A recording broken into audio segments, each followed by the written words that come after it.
Hey guys, this is Mikro. I'm back with a spear guide. You guys wanted to see that, so let's get right into it. Spear, high level. This is a weapon I think that will be very good next patch. It seems counterintuitive because on the live patch, spear feels pretty awful to play in my opinion, but I have seen some people play it. The main reason that spear struggles on live patch is spear is not generally not favored as a matchup versus Great Axe Warhammer because spear has very long animations. The condition that I think makes Spear good next patch is Great Axe Warhammer significantly nerfed, and I think the meta, to speak, is going to turn into a lot of fire staffs, which is going to make it so that people are in general a little bit more squishy and are you're playing more so to counter the fire staffs rather than counter the melee, because the melee won't be as scary anymore with all the nerfs that came through. So Spear tends to be a little bit better at dealing with those fire staffs than I think something like Bruiser would be able to do. And when things get a little bit lighter, that's where in older metas you tend to see builds like Greatsword Hatchet and Medium kind of get played. Greatsword Hatchet and Medium is still going to be a really good build next patch, but it's going to be very offensive and it's going to be able to get punished even harder than it was in live. And I think Spear is basically going to take its place. And because people are going to be playing a little bit lighter and Spear is going to be that generally that a little bit tankier setup in most groups, it's going to be a default for most groups. I think on point it is possible that Spear gets played as well, but I think Spear is best suited around the point rather than on the point itself as sort of a combination between a healer harasser, anyone that doesn't really have grit harasser because you could just sweep them, as well as providing key weakens to people who have the potential to blow up clumps. So it's sort of like a single target uh, disabler kind of role, very similar to what Greatsword Hatchet was in terms of a zone control build, except I think it could be played a little bit closer to point than that build because you don't have the inherent 15% Ren that's on you all the time in order for you to do damage. It still does decent damage even without all the perks that Greatsword tends to have because of key abilities like nearing precision and exploited weakness, which basically just gives you a free 50% damage bonus on top of what you already have.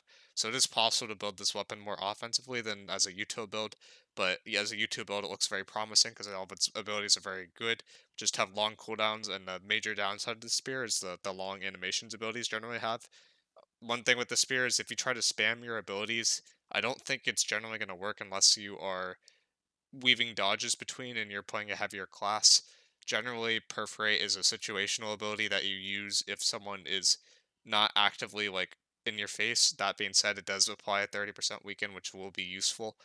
I would not go for this ability if I'm in a clump next patch because the fortify will not be worth it. A skewer is something that you want to initiate with into sweep, and then generally from there you're kind of making a decision if you want to go for autos, if you want to go to your ice gauntlet, try to get out, or rapier, whatever secondary that you're using. So without further ado, I'm going to go into light, medium, and heavy. I'll go through the skill tree first, and then I'll hop down to my notes where I talk about all the actual gear setup that you're looking for. And light, I think this is the tree that people are going to be looking for. This tenacious sweep could be swapped for something else. This is kind of a flex perk. Generally, with the heavier classes, you are playing more for Plague Strikes. When you play for Plague Strikes, you need Coup de Grace, which will apply that Plague Strike, and it basically counts as a heavy attack, which accounts for a bunch of bonuses on this tree. But when you're not going for that, sweep is just used primarily to put people on the ground. You're not looking to do damage on top of that. You're using that to set up for your perforate or set up for your skewer or for other people to follow up on it in your group. And this is a very damage focused tree. There is an argument to go finishing blows because that's going to increase your damage. I find this conditional to be below 30% health kind of hard to get to.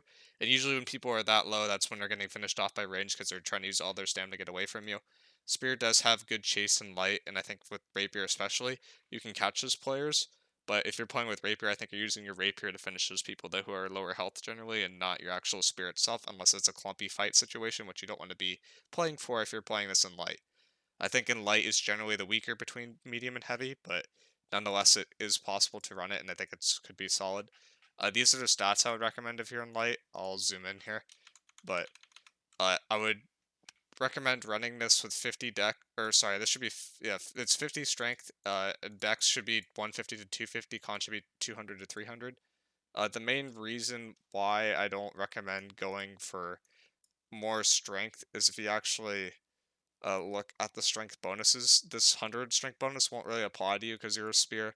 150 will apply to you, but you're going to be using your stam a lot, so I don't think it's going to be a lot very useful. Roots got heavily nerfed, and if you're getting up to 250, then you're going to be dropping your con. So I don't think that makes sense. I think it makes more sense to go for the 200 con, which is just going to increase your backstab damage, and then it or 200 dex will increase your backstab damage, and then go for 250 if you're going to go that route. I think in light you don't necessarily need the grit that comes with the 300 con, but you could go that route as well. I think both routes are solid. They have their ups and downs. If you do go for the 300 con, you can put thwarting strikes on your spear and kind of enjoy that. If you do not go to 300 con, there are other options. In terms of armor, what you want, I would say it's almost a must-have to have 5 times resil, 5 times LA version. If there are some reason bows that are being slotted and that's kind of countering you, then you could drop the LA version for some physical version and change the gem setup. I think the setup that I have below tends to work pretty well when I get into the gems. You want to for your other things, I would run pylon burst and then 4 times freedom as a default. I think some people will try to make it work with refreshing and just not really worry about the freedom in light because it will be less of that will be prevalent, but I think that having freedom is generally a little bit better. On jewelry, I would go health fire stam instead, but you could drop this fire for something else that's more specific because you are running so much elemental aversion. Like this could be health thrust, and then that would set you up better versus bows. I think this is like pretty flexible. The main thing is you want the stam. It could also be champion's amulet with the shirking and power. I don't think that's a bad idea either. That will proc pretty consistently next patch, in my opinion. Uh, in terms of jewelry, you don't really need the hardy, but I'd probably go hardy with light. Your dodges are going to cost 10 less, so won't be getting as much use of it as other builds, but I still think it's a good perk to have. And I'd go for Thrust invig. I think this Hardy could be swapped for something like Keen, which will get you more crits, and those crits will generate you stam. You generate 20 stam per crit, which really just helps you get out of the dodge a lot of the time, so that's something that's possible. You could also go leeching if you wanted to. You could also go enfeebling if you wanted to, which is a little bit underrated because that's going to extend the duration of your weekends. And do you have a lot of weakens in your kit, right? Like that's the main reason why people are considering spear in the first place is if you actually look at your kit, you got a 30% weaken here, and then when you get the enfeebling skewer weapon perk, you have a 44% weaken on your skewer. And both of those together make it very, very strong, and so that weaken on ring might be something that's worth going for. But in light, I think you're more DPS oriented, so I wouldn't necessarily force that. And medium and heavy, I think it's something that's very interesting to try. In terms of what you want on your weapon, I already talked about enfeebling skewer a bit. This is just very, very good. I skipped over ring. Ring, it doesn't really matter a lot. Just get refreshing toast, refreshing, and probably purifying toast is what I'd say. The refreshing's flexible, the purifying toast is flexible. Refreshing toast is really the only good perk on a ring. There are on an earring. The rest is kind of preference, in my opinion. Spear, enfeebling skewer, very good perk. I'd get attunement. It is noteworthy that elemental version does not proc versus melee weapons, which is why attunement is actually really good because that's like a big damage bonus compared to enchanted that will proc consistently. It will also proc on abilities. And then for your last perk, if you're going 300 con, thwarting strikes I think is solid. Otherwise, I'd probably go vicious or keenly jagged. I think both those are good. Keenly jagged also gives you some other bonuses that I'm going to go through later with the armor. Uh, in terms of like what you want on your rapier, I'd go if you were gonna run this with rapier. I think you could run it with hatchet as well. I think rapier tends to feel a little bit better, a little bit more fluid to me. I'd go omni, directional evade, attunement, and keenly empowered, thwarting, or vicious, or maybe even keenly jagged on it. Like you have a lot of flexibility in that for perk. Attunement's just like really good damage. Omni is gonna increase your damage. In terms of tree on rapier, I'd probably not do a super defensive one. I do more of an offensive tree. I don't have that tree specifically built up for this video, but if you are playing Rapier, I assume that you kind of know what you're doing at this point because that weapon's been up and down. If you're playing this with Hatchet, I'd go Berserk, uh, the rooting ability, and social distance. In terms of gems, I do energizing or melee damage runeglass. Energizing, I think, is best bet on spear. The interesting part is this energizing procs off of bleeds, which is something that we've been experimenting with a while, or in terms of people that have been testing spear for a while. And this patch seems like it could be the patch where it kind of breaks loose. Energizing is really, really good because it procs off those bleeds. So that's another reason to run keenly jagged. and will just allow you to stay up.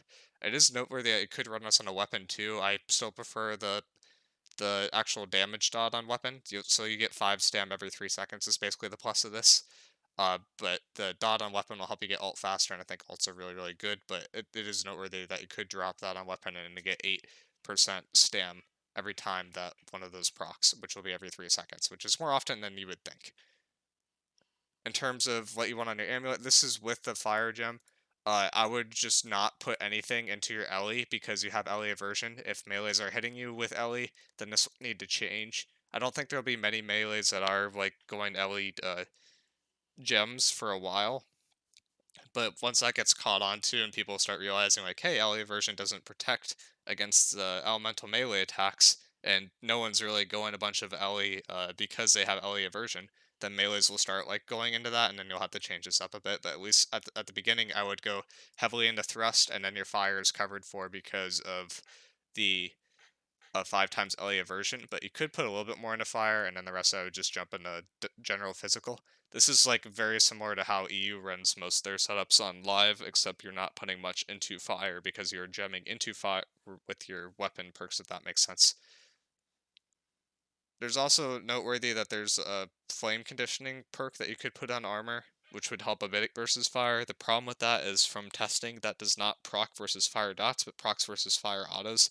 What that means is every time you get hit by a fire auto or ability, then you're going to get like 20% fire damage reduction for the next 5 seconds, but that's not as good as if it were proccing off of the fire dots, and then you'd basically have it up all the time.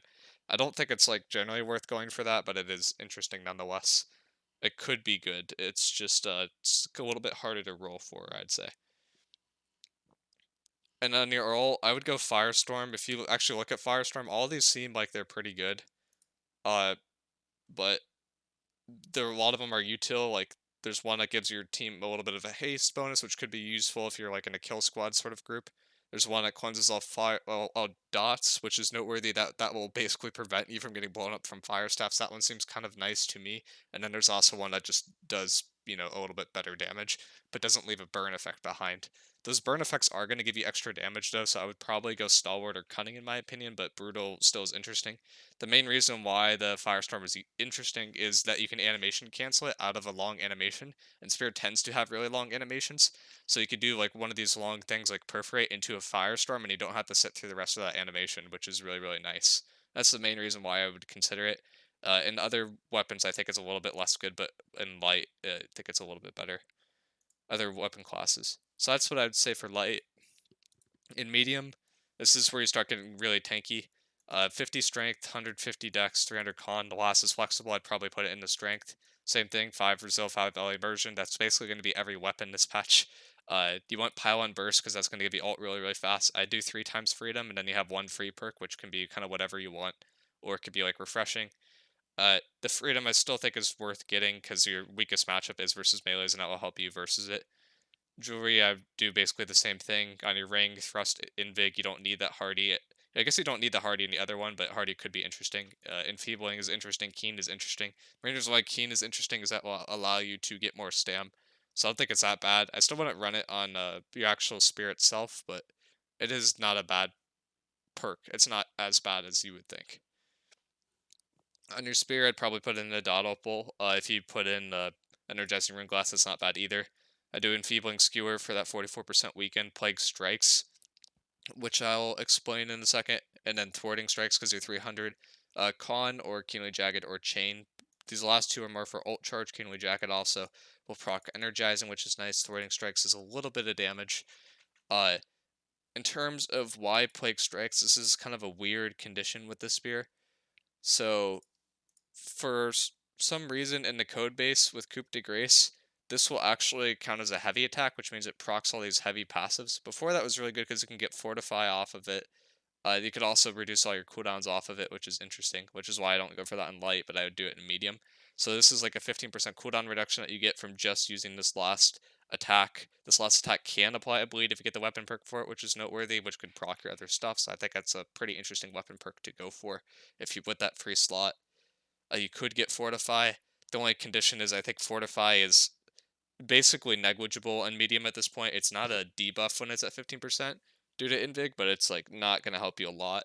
So I wouldn't heavily consider it. There's a lot of flexible things that you could have in this setup, but in terms of like what you're looking at, plague strikes will proc consistently off of this sweep, which will be a 10-second cooldown, which is reduced by 20% by aggressive maneuvers, it's reduced by 15% by refreshing reach. So basically, you could just kind of spam this, and this is like a single target blow up kind of thing. So yeah, you hit a healer with this, right? You put a 25% disease on a healer, but and you do significant damage with that heavy attack. It's not a long animation.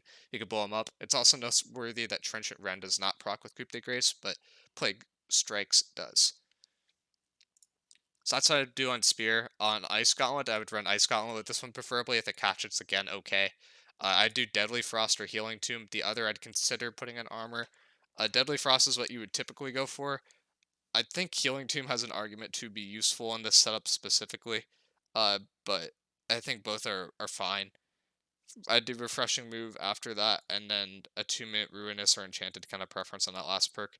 Deadly Frost is generally the go-to with Ice Gauntlet. I think you could also do Unending. There's like a lot of options with Ice Gauntlet. It depends on playstyle. It basically depends if you're like holding a door or if you're chasing people off a point more. If you're chasing people off a point more, I'd consider Unending. But the thing is you probably don't want to go into that storm. You want to be sticking with the pylon for ult charge. So in reality, Deadly Frost or Healing Tomb tends to be a little bit better.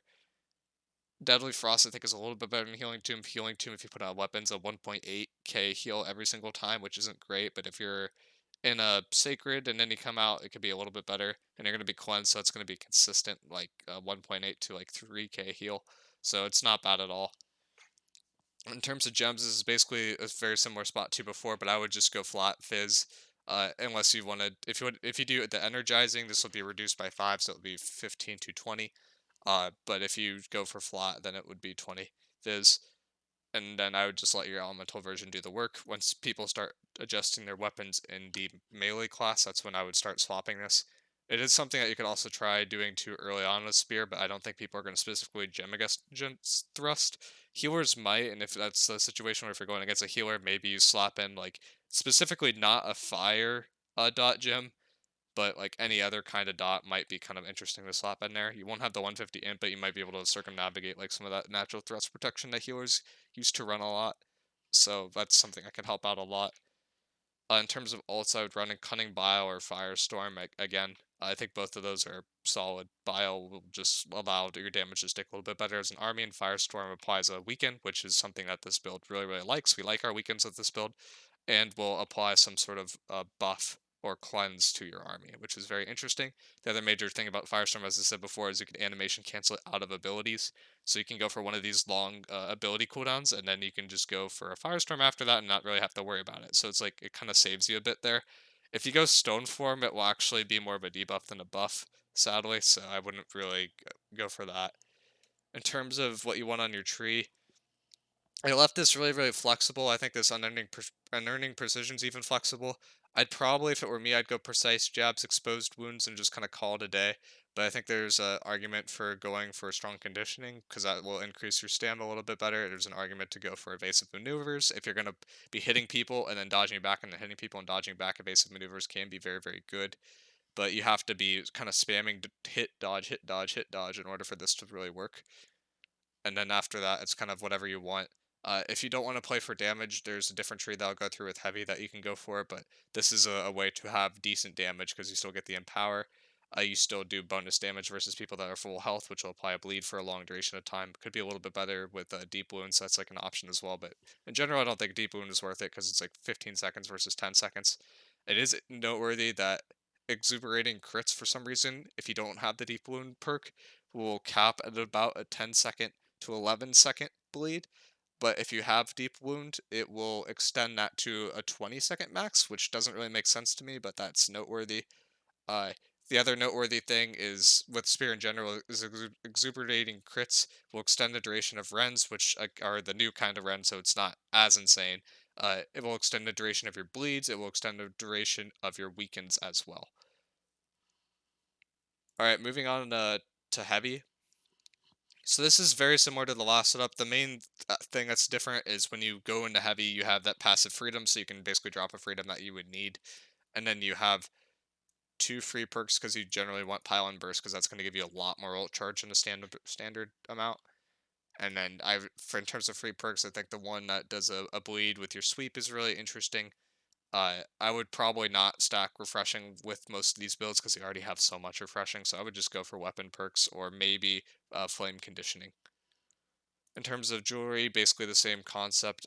In terms of your ring, though, I would probably avoid going the damage route and go like enfeebling, hearty, keen is what I would say. Hearty is a little bit nice and heavy because your dodges aren't as low cost. In medium, you could do 6 dodges in a row if you hit and dodge, hit and dodge, hit and dodge.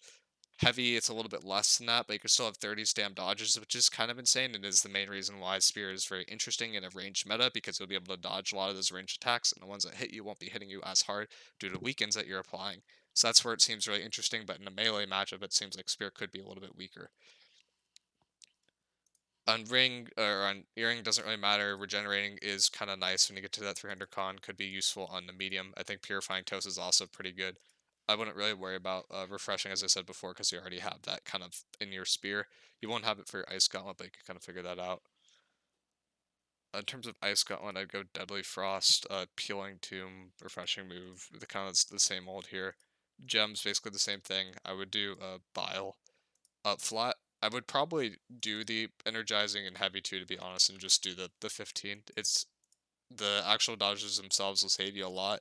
If you find yourself in situations where you can't dodge and you're dying, I'd probably cut the energizing, but in general, I kind of like the feel of that a little bit better. And then I'm doing low fire at these setups because of your elemental version, but again, if people swap their gems in melees, then you need to swap your gem, because elemental version will only protect against range, but it seems like ranged fire damage and ranged elemental damage in general is going to be the meta, and it's not going to be as much of melees with elemental damage. Although melees, in my opinion, should be running elemental damage because this is how people will gem, and it's a way to kind of exploit that. So that's kind of noteworthy.